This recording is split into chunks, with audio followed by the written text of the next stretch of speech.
Hello students, myself Suman. Welcome to my channel Study with Suman. Dear students, in this video we will read Class 8th SST Book History of NCERT pattern. Dear students, आज हम करेंगे chapter number 11 राष्ट्रीय आंदोलन का संगठन 1870 के दशक से 1947 तक। आज हम इस चैप्टर के इम्पोर्टेंट पॉइंट्स डिस्कस करेंगे। आइए शुरू करते हैं। जैसे कि इसके नाम से स्पष्ट है, राष्ट्रीय आंदोलन। देश में जब राष्ट्रवाद की लहर फैल चुकी थी, हर तरफ, हर क्षेत्र में, पूरे देश में हर व्यक्ति आज़ादी प्राप्त करना चाहता था, यानी कि अंग्रेज़ों को बाहर निकालना चाहता था। उस समय तक अंग्रेज़ों ने पूरे भारत पर अपना अधिकार कर लिया था और हर व्यक्ति जो था उनकी दास्ता से, उनकी गुलामी से बाहर निकलना चाहता था। तो कौन सी घटनाएं हुई, कैसे से आंदोलन हुए, उन सब के बारे में, जो मुख्य मुख्य आंदोलन हुए उन सब के बारे में इस चैप्टर में बताया गया है। शुरुआत करते हैं आरंभिक राजनीतिक संगठन। 19वीं शताब्दी के उत्तरार्ध में, इनकी शुरुआत में अनेक राजनीतिक संगठनों की स्थापना हुई। Bombay association, Indian association, Madras, इसका नाम चेन्नई है, मद्रास नेटिव एसोसिएशन, पूना सार्वजनिक सभा और मद्रास चेन्नई महाजन सभा।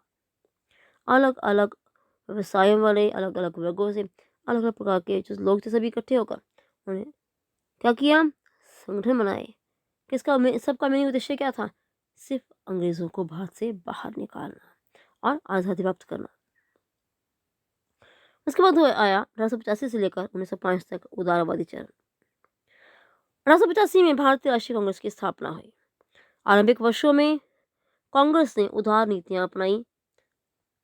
शिक्षा का प्रसार, यानी कि देश की भलाई के लिए, लोगों को जागरूक करने के लिए शिक्षा का प्रसार हुआ, औद्योगिक विकास हुआ, किसानों को कर्जों में राहत मिली। फिर आया 1905 से 1919 तक भारतीय राष्ट्रवादी आंदोलन। ब्रिटिश शासकों ने कांग्रेस की साधारण मांगे भी नहीं मानी, जिससे जनता की चेतना बढ़ी और कांग्रेस के भीतर एक गर्मपंथी दल का उदय हुआ, अर्थात गर्मपंथी जो केवल हिंसा में विश्वास करते थे।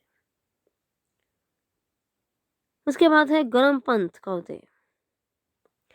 कर्जन द्वारा, जो लॉर्ड कर्जन था, उनके द्वारा बंगाल विभाजन, जापान के हाथों रूस की हार, 1905 की रूसी क्रांति, सर लाल बाल पाल के नेतृत्व में गर्म पंथ को बढ़ावा दिया। गर्मपंथी भारी दबाव डालकर अपनी मांगे मनवाना चाहते थे। इसके बाद है बहिष्कार और स्वदेशी आंदोलन। बंगाल के विभाजन के परिणाम स्वरूप उसके परिणाम क्या हुआ? गुस्से की लहर जो जन्मी, उसने स्वदेशी और बहिष्कार आंदोलन को जन्म दिया। अर्थात उन्होंने क्या कहा कि अपने देश की वस्तुओं का ही केवल उपयोग करना है और इसके अलावा जितना भी विदेशी माल है, जितने ब्रिटिश है, उन सब का बायकॉट करना है, अर्थात उसका इस्तेमाल नहीं करना है। नेता थे लाल बाल पाल, कांग्रेस के ग्राम दलीय नेता थे। अभी कौन थे? लाल, बाल और पाल, ये तीन अलग व्यक्ति हैं, बहुत बड़े स्वतंत्रता सेनानी हुए हैं, जो संघर्ष, बहिष्कार और स्वदेशी द्वारा स्वराज्य प्राप्त करना चाहते थे। स्वराज्य यानी कि अपना राज्य, अपना, जिसमें सिर्फ हिंदुस्तान के लोगों का राज हो और किसी का ना हो, ठीक है ना। अब ये तीन जो व्यक्ति थे, वो उनके क्या नाम थे? लाल बाल पाल के, लाल लाला लाजपत राय के लिए, बाल बाल गंगाधर तिलक और पाल विपिन चंद्र पाल, क्योंकि ये तीनों जो थे प्रमुख परिवर्तनवादी नेता थे। और 1905 के बाद देश की राजनीति में इनका प्रभुत्व रहा, अर्थात इन्होंने देश का नेतृत्व किया। अब उसके बाद है 1919 से लेकर 1947 तक प्रमुख घटनाएं हुई थी। खिलाफत आंदोलन, असहयोग आंदोलन, सैमन कमीशन का आगमन, दांडी यात्रा, भारत छोड़ो आंदोलन तथा अन्य घटनाएं इस आंदोलन में मील का पत्थर सिद्ध हुई था। इन आंदोलनों ने बहुत ज़्यादा महत्वपूर्ण भूमिका निभाई। इन आंदोलनों के फलस्वरूप क्या हुआ, जो प्रत्येक भारतवासी था वो अंग्रेजों के खिलाफ उठ खड़ा हुआ। ठीक है, अब खिलाफत आंदोलन में क्या था, जब अंग्रेजों ने 1920 में तुर्की सुल्तान पर बहुत ही कठोर संधि थोप दी थी और भारतीय मुसलमान जो थे उसे अपना धर्मगुरु मानते थे। ठीक है, वो क्या चाहते थे कि पुराने जितने ऑटोमन साम्राज्य हैं उन पर उनके खलीफा का ही नियंत्रण हो, अंग्रेजों का वहां नियंत्रण नहीं होना चाहिए। इसी प्रकार साइमन कमीशन वो भी क्या था, सुधार एक्ट की जानकारी करने के लिए 7 सदस्यीय दल आया था। कहाँ से आया था, ब्रिटेन से, लेकिन इसमें कोई भारतीय सदस्य नहीं था, इसलिए लोगों ने इसका विरोध किया। और इस साइमन कमीशन की विरोध करते समय जब अंग्रेजों ने सिपाहियों ने भारतीयों पर उनकी जिस विरोध कर रहे थे, काले झंडे लगाकर काले बैनर लगाए हुए थे, पत्थर बरसाए, लाठीचार्ज किया, जिससे क्या हुआ, लाला लाजपत राय को गहरी चोटें आई और इस कारण उनका देहांत हो गया। दांडी यात्रा, भारत छोड़ो आंदोलन, ये सभी घटनाएं जो थी बहुत ज्यादा, इन घटनाओं की वजह से भारतीय जागरूक हुए और देश की आज़ादी की लड़ाई में बढ़ चढ़कर भाग लेने लगे। आगे आता है रॉलेट एक्ट। अब क्या कहता है कानून, इस कानून के अनुसार किसी भी व्यक्ति को बिना मुकदमा चलाए बंदी बनाया जा सकता था, उसे जेल में डाला जा सकता था। ऐसा किया बहुत सारे व्यक्तियों ने, ऐसे व्यक्तियों को अंग्रेजों ने जेल में डाल दिए। आगे है जलियांवाला बाग दुर्घटना। अब इस रॉलेट एक्ट के विरोध में भारत में स्थान स्थान पर जलसे हुए, जुलूस हुए। ऐसी एक विरोध सभा अमृतसर में चल रही थी 13 अप्रैल 1919 को जलियांवाला बाग में। जलियांवाला बाग आज भी मौजूद है, वहाँ आज भी निशान मौजूद हैं। वहाँ पर निशस्त्र भीड़ जो थी, बिल्कुल चुपचाप बैठी भीड़ जो थी, लोगों की भीड़ थी, उस समय आई थी वहाँ विचार सुनने थे नेताओं के, तो उस समय उन पर जनरल डायर ने गोलियां चलाई, जिससे अनगिनत लोग, गिनती भी नहीं थी, उनकी हत्या हुई, वो मारे गए और अनगिनत लोग घायल भी हुए। उसको बताता है असहयोग आंदोलन। इस नाम से स्पष्ट है इसके, ये अंग्रेजी शासन के विरोध में, इसके विरोध में कब शुरू हुआ, 1920 में। इसका क्या मतलब था कि सरकार को किसी भी काम में कोई भी सहयोग न दिया जाए। इसमें हिंदू और मुसलमानों ने एक साथ मिलकर सरकार का विरोध किया। और खिलाफत आंदोलन, सबको पहले बताया मैंने भी, यह आंदोलन असहयोग आंदोलन के साथ साथ चला। मुसलमानों ने आंदोलन अंग्रेज सरकार के विरुद्ध इसलिए चलाया था क्योंकि इंग्लैंड की सरकार ने तुर्की के सुल्तान के साथ अच्छा व्यवहार नहीं किया था।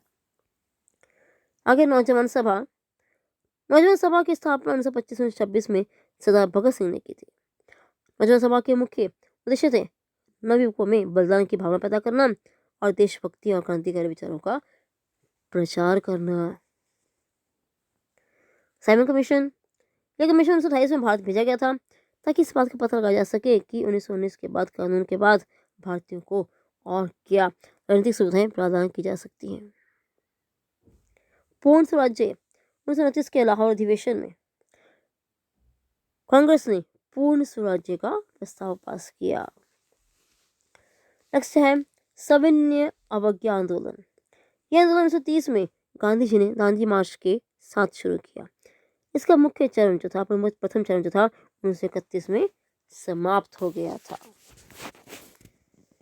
द्वितीय विश्व युद्ध, सितंबर 1939 में द्वितीय विश्व युद्ध छिड़ गया।